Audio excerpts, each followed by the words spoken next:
பாரத சொந்தங்களுக்கு வணக்கம். 3 வாரம் தூக்கத்திலேருந்து ராகுல் காந்தி அவர்கள் இப்ப முடிச்சுக்கிட்டாரு. எந்த விஷயத்துல பாத்தீங்கன்னா, ஜார்க்கண்ட் மாணவர்கள் போராட்டத்துல ரொம்ப ஆழ்ந்த தூக்கத்துல இருந்தாரு. ஆனா இப்ப முடிச்சுக்கிட்டாருங்க. அதுவும் கண் துடைப்புக்கு தான் முடிச்சிருக்காரு. என்ன அங்க ஜார்க்கண்ட் நடக்குதுன்னா, எப்படி டெல்லி ஜந்தர் மந்தர்ல போராட்டம் நடக்குதோ அதே மாதிரி மாணவர்கள் போராட்டம் ஜார்க்கண்டில் நடைபெறுது. எதற்குன்னா, அங்க நடந்த தேர்வு முறைகேடுகள்ல சிபிஐ விசாரிக்கணும். இங்க மாதிரி ஆன்டி இந்தியா ஸ்லோகனோ, இல்ல இந்து மதத்துக்கு எதிராகவோ, இல்ல தீவிரவாதிகளுக்கு ஆதரவாகவோ, இல்ல பிரிவினைவாதிகளுக்கு ஆதரவாகவோ பேசாம அங்க அமைதி வழியில தேசிய கொடியை ஏந்தி மழை அதெல்லாம் எதுவுமே பார்க்காம அங்க ஒரு பேரணி நடைபெற்றுச்சு மாணவர்கள் மத்தியில. அத அங்க இருக்க காவல்துறை அடிச்சு 600 பேர் மாணவர்கள் மேல அங்க வழக்கு பதியப்பட்டிருக்கு.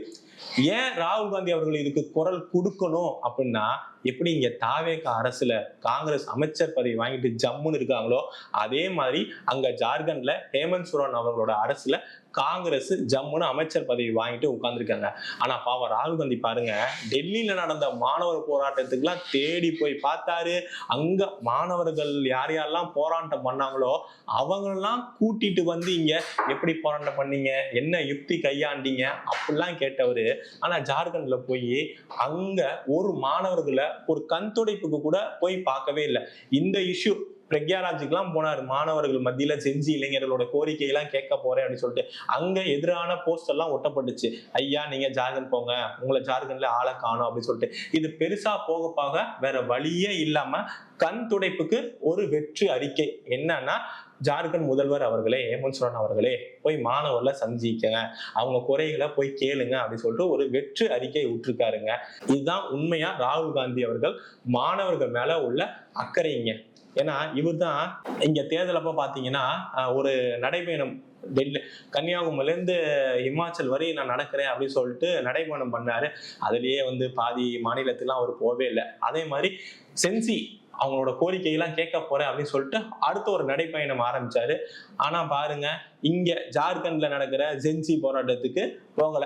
நம்ம முன்னாடி சொன்ன மாதிரி ஆன்டி இந்தியா ஸ்லோகனோ இல்ல இந்து மதத்துக்கு எதிரான ஸ்லோகன் நடைபெற்று இருந்தா அங்க போய் பார்த்திருப்பாரு போல. என்ன அமைதியான உண்மையான மாணவர்கள் போராட்டம் நடக்கிறதுனால அங்க போய் அவர் பார்க்காம இருந்திருக்காரு. ஆனா ஒண்ணு, இந்த விஷயத்துல இரட்டை வேடம் போறதுனால ராகுல் காந்தி அவர்களோட உண்மையான மாணவர்கள் அக்கறை இப்ப வெளிச்சத்துக்கு வந்திருக்குங்க.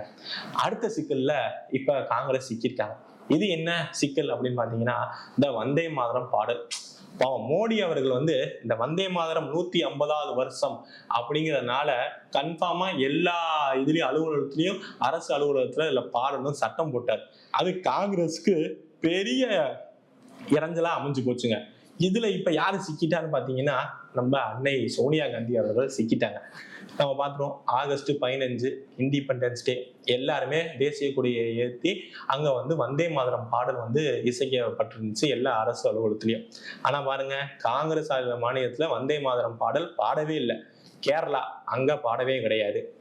அப்புறம் காங்கிரஸோட தலைமை அலுவலகம் டெல்லியில நம்ம மல்லிகார்ஜுன கார்கே தேசிய கொடி ஏத்துறாரு. அடுத்தது வந்தே மாதரம் பாடல் இசையமைக்கப்பட்டிருக்கு. டெல்லியில காங்கிரஸ் தலைவர் திரு மல்லிகார்ஜுன கார்கே தேசிய கொடி ஏத்தின அப்புறம் வந்தே மாதரம் பாடல் இசையமைக்கப்பட்டிருக்கு. தெரியல அங்க இந்த ஸ்பீக்கர் செட்டு போறவர் பிஜேபி ஆளா இல்ல உண்மையான தேசியவாதி என்னன்னு தெரியல. வந்தே மாதரம் பாடல் அது இவங்க என்ன சொல்றாங்கன்னா, ஏன் வந்தே மாதரம் பாடல் காங்கிரஸ் பாட மாட்டேங்கிறாங்க கேட்டதுக்கு, 6 நிமிஷம்லாம் எப்படிங்க நிக்க முடியும், கொஞ்சம் கம்மி பண்ணா சில பல ஸ்டாண்ட்ஸ் எல்லாம் எடுத்துருங்க, கம்மி பண்ணா நம்ம நிப்போம். யாரு வீடு தோறும் இதே காங்கிரஸ்காரர்கள் வந்தே மாதரம் பாட்டை பாடி மக்களிடையே, சாதாரண மக்களிடையே தேசிய உணர்வு, விடுதலை உணர்வு கொண்டு சேர்த்த காங்கிரஸ் இன்னைக்கு சொல்லுது, வந்தே மாதரம் பாடலாம் கம்மி பண்ணுங்க, ரொம்ப நேரம்லாம் நிக்க முடியாதுல்ல அப்படின்னு சொல்றாங்க. அப்படி இங்க 6 நிமிஷம் பாடல் பாடிட்டாங்களா என்னன்னு தெரியல. சோனியா காந்தி அவர்கள் பாடிக்கிட்டு இருக்கப்பயே நடுவுல நிப்பாட்டு அப்படிங்கிற மாதிரி தான் செய்கை இருக்கு.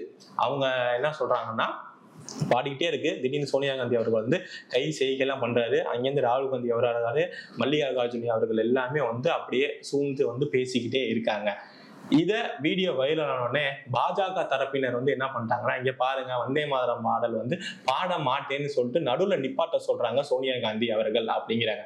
ஆனா அவங்க தரப்புல இருந்து என்ன சொல்றாங்கன்னா, அப்படிலாம் இல்ல, நிக்க முடியல, அவங்க சேர் தான் கேட்டாங்கன்னு இது இவங்க தரப்புல இருந்து ஒரு விளக்கம் கொடுக்குறாங்க. என்ன ஆக போக இப்ப இத சோனியா காந்தி அவர்கள் செஞ்சாங்களா இந்த செய்கை, அதை போய் இப்ப கர்நாடகா பாஜக போய் காவல்துறையிட்ட ஒரு கம்ப்ளைண்ட் கொடுத்துட்டாங்க. இதனால என்ன பஞ்சாயத்துன்னு பாத்தீங்கன்னா, இதனாலதான் பெரிய பஞ்சாயத்து அமையுமோ அப்படின்னு ஒரு கேள்வி எழுது. ஏன்னா நம்ம முன்னாடி சொன்னோம்ல, வந்தே மாதரம் பாடல் வந்து கண்டிப்பா பாடணும், ஏன்னா 150வது வருஷம் அப்படின்னு சொல்லிட்டு அங்க மோடி அவர்கள் ஒரு சட்ட மசோதா வந்து தாக்கல் பண்ண, என்ன இந்த மாதிரி 150 வருஷம் வந்தே மாதரம் பாடல் பாடணும், இதை யாரெல்லாம் அவமதிக்கிறாங்களோ, யாரெல்லாம் வேணும்னே தடுத்து நிறுத்துறாங்களோ, யாரெல்லாம் இடைஞ்சல் பண்றாங்களோ அவங்களுக்கு சிறை தண்டனையும் இல்ல ஃபைன் போடணும்னு சொல்லிட்டு ஒரு மசோதா தாக்கல் பண்ண, அதை திரௌபதி முர்மு அவர்கள் பிரசிடென்ட் ஓகேயாக அது சட்டமாவே மாறி போச்சு.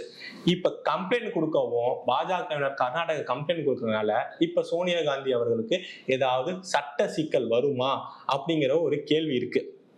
இது அமித்ஷா அவர்கள் ஒரு ராஜஸ்தான்ல மேடையில, இங்க பாருங்க, நீங்க பண்ண அவமதிப்பு, தேசிய பாடலுக்கு செஞ்ச அவமதிப்புக்கு மனம் திருந்தி 140 கோடி மக்கள்கிட்ட மன்னிப்பு கேட்டுருங்கன்னு அமித்ஷா அவர்கள் வந்து பொலிட்டிக்கலா இப்ப பாஜகவினர் வந்து கொண்டு போயிட்டு இருக்காங்க. ஆனா இதுல நம்ம உற்று கவனிக்கணும், இந்த பாடலை இயற்றிய பங்கிம் சந்திர சாட்டர்ஜியின் வம்சாவளியை சேர்ந்த சுமித்ரோ சாட்டர்ஜி அவர் சொல்றாரு, கண்டனம் தெரிகிறார். ஏங்க, இப்படி ஒரு பாடலை, விடுதலை போராட்ட பாடலை இப்படி நீங்க வேணும்னே அவமதிப்பது ரொம்ப வெட்கக்கேடான விஷயம். ஒழுங்கா நீங்க வந்து மக்களிடையே 140 கோடி இந்திய மக்களிட மன்னிப்பு கேளுங்க.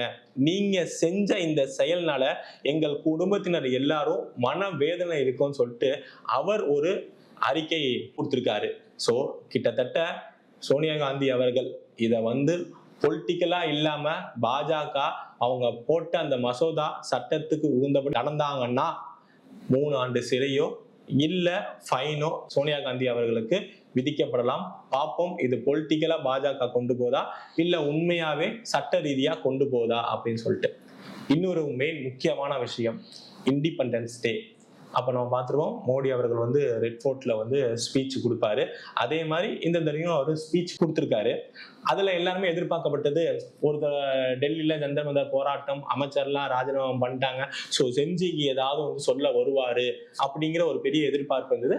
அதே மாதிரி அவர் வந்து இளைஞர்களுக்கு ஏஐ டெக்னாலஜி சொல்லி கொடுக்கறதா இருக்கட்டும், அதை தாண்டி இப்ப அந்த பெரிய போராட்டம் காரணமே என்னது, இந்த நீட் வினாத்தாள் கசிவு. அதுக்கு என்ன முக்கிய காரணம்னா இந்த கோச்சிங் சென்டர், அங்க வேலை பார்க்குற ஆட்கள், அந்த இருக்கிற ப்ரெஷரு, அப்புறம் வினாத்தாளை செட் பண்ற அந்த குழு தான் பெருசா இதுல வந்து வினாத்தாள் கசிவுக்கு முக்கிய காரணமா இருக்காங்க. அதை உணர்ந்த திரு பாரத பிரதமர் மோடி அவர்கள் வந்து கோச்சிங் இனிமே ஆன்லைன்ல ஃப்ரீயா சொல்லித்தரப்படும் அப்படின்னு ஒரு முக்கிய அறிவிப்பு விட்டாங்க. அதுல ஒரு வார்த்தை, இந்த ஆயுதம் ஏந்தி போராடுற நக்சலை கூட நம்ம இப்ப ஒழிச்சிட்டோம், ஆனா இன்டலெக்சுவலா இருக்கிற இந்த டிமாங்கி நக்சலை வந்து இப்ப வந்து ஒழிக்க முடியல. அவங்க மக்களிடையே ஒரு அவுட்ரீச்சா போய் தேச விரோத செயல்களுக்கு தூண்டிக்கிட்டு இருக்காங்க அப்படிங்கிற ஒரு வார்த்தையை சொன்ன அடுத்த நிமிஷம் நம்ம ப. சிதம்பரம் அவர்கள் ஆரம்பிச்சிட்டாரு, நான் வந்து ப்ரவுட் டு பி எ டிமாங்கி நக்சல் அப்படின்னு சொல்லிட்டு அவரு சொல்ல, இதற்கு கவுண்டரா பாஜக தரப்பினர், இவர் உள்துறை அமைச்சரா இருக்கிறப்ப இந்த மாதிரி இன்டெலெக்சுவலா இருக்கிற இந்த நக்சல் எல்லாம் என்ன மாதிரியான வார்த்தை யூஸ் பண்ணாங்க சொல்லிட்டு ட்விட்டர்ல ஆதாரபூர்வமா போய்கிட்டே இருக்கு. காங்கிரஸ் பிஜேபிக்கு இந்த டிமாங்கி நக்சலை வச்சு ஒரு பெரிய வார்த்தை போரலே சமூக வலைதளங்கள்ல போயிட்டு இருக்கு. இதுல என்ன நியூஸ் அப்படின்னு பாத்தீங்கன்னா, எப்படி வந்து சொல்லாத விஷயம் சீஃப் ஜஸ்டிஸ் வந்து இளைஞர்களை வந்து ஒரு காக்ரோச் போல அப்படின்னு அவர் எந்த விதத்திலையும் சொல்லவே கிடையாது. ஆனா சொல்லாத விஷயத்துல எப்படி காக்ரோச் ஜனதா பார்ட்டி சிஜேபின்னு ஒண்ணு ஆரம்பிச்சாங்களோ, இப்போ ஒண்ணு ஆரம்பிச்சிருக்காங்க, டிமாங்கி நக்சல் ஜனதா பார்ட்டி அப்படின்னு சொல்லிட்டு இப்போ ஒரு இன்ஸ்டாகிராம் ஆரம்பிச்சிருக்காங்க.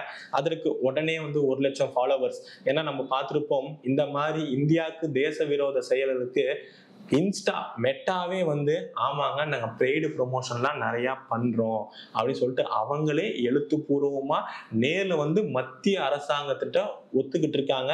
ஒரு படி மேல போய் மன்னிப்பே கேட்டிருக்காங்க. ஸோ அதே மாதிரி இப்ப இந்த டிமாங்கி நக்சல் ஜனதா பார்ட்டின்னு சொல்லிட்டு இன்ஸ்டால ஆரம்பிச்ச உடனே 1,00,000 ஃபாலோவர்ஸ் வந்துருச்சு.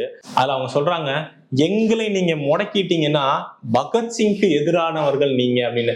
ஏன்னா இவங்க கொள்கை, இவங்களோட ஐடியாலஜி யாருன்னா பகத்சிங்கை வந்து அவங்க வந்து ஒரு லீடரா எடுத்துக்காங்கம்மா. அதனால எங்களை நீங்க தடுத்தாவோ எதிர்த்தோ இல்ல ஆன்டி இந்தியா ஆன்டி நேஷனல் சொன்னீங்கன்னா நீங்க பகத்சிங்கே சொல்ற மாதிரின்னு சொல்லிட்டு இப்போ ஒரு புதிய எப்படி கரப்பாம்பூச்சி ஆரம்பிச்ச மாதிரி இப்ப டிமாங்கி ஜனதா பார்ட்டின்னு ஆரம்பிச்சிருக்காங்க. இதை எல்லாமே முழுக்க முழுக்க ஜென்சிங்கிற போர்வையில தேச விரோத செயல்கள் எவ்வளவு நடந்துகிட்டு இருக்கு அப்படிங்கிறது மக்கள் உணரணும். ஏதாவது ஒரு வார்த்தை ஆளுகிற தரப்பு, குறிப்பா நீங்க பாருங்க பாஜக தரப்புல இருந்து ஏதாவது சொன்னாங்கன்னா உடனே அதை வந்து இப்ப மக்கள்லயே திரிச்சு வேற மாதிரி ஆன்டி நேஷனல் எலிமெண்ட்ஸ் ரொம்ப அதிகமா பரவிக்கிட்டே இருக்கு. சிஜேபி மாதிரி இவங்களும் என்ன மாதிரியான போராட்டங்கள் எடுப்பாங்களா, இல்ல இத மத்திய அரசாங்கம் முன்கூட்டியே கணித்து இதுக்கு பின்னாடி யார் இருக்காங்கன்னு நடவடிக்கை எடுப்பாங்களா அப்படிங்கிறது பொறுத்து பார்ப்போம். ஆனா ஒண்ணு, இந்த ஜென்சிங்கிற போர்வையில மாணவர்கள் தயவு செஞ்சு சிக்கவே வேணாம். இதே உண்மையான ஜென்சி நீங்க பார்த்திருப்போம், அங்க ஜார்க்கண்ட்ல எப்படி போராட்டம் பண்றாங்க, பண்ணிக்கிட்டு இருக்காங்க இன்னும் அப்படிங்கிறது சிறந்த உதாரணம். ஆனா ஜென்சி போர்வையில டெல்லியில என்ன நடந்தது, அங்க எந்த அளவுக்கு சமூக விரோதிகள் உள்ள பூந்து எப்படிலாம் வந்து தேச விரோத கோஷங்களா இருக்கட்டும், தீவிரவாதிகளுக்கு சப்போர்ட், ஆன்டி ஹிந்து கோஷங்கள் எவ்வளவு போட்டாங்க, நம்ம காவல்துறையை எல்லாம் எந்த அளவுக்கு அவமதிச்சாங்க, ஸ்ரீலங்கா நேபாள்னு சொல்லிட்டு என்னென்ன கோஷங்கள் போட்டாங்கிறத உணர்ந்து உண்மையாலுமே மாணவர்கள் நல்ல வழியில பயணிக்குங்கிறது தான் நம்மளோட வேண்டுகோள். நன்றி, வணக்கம்.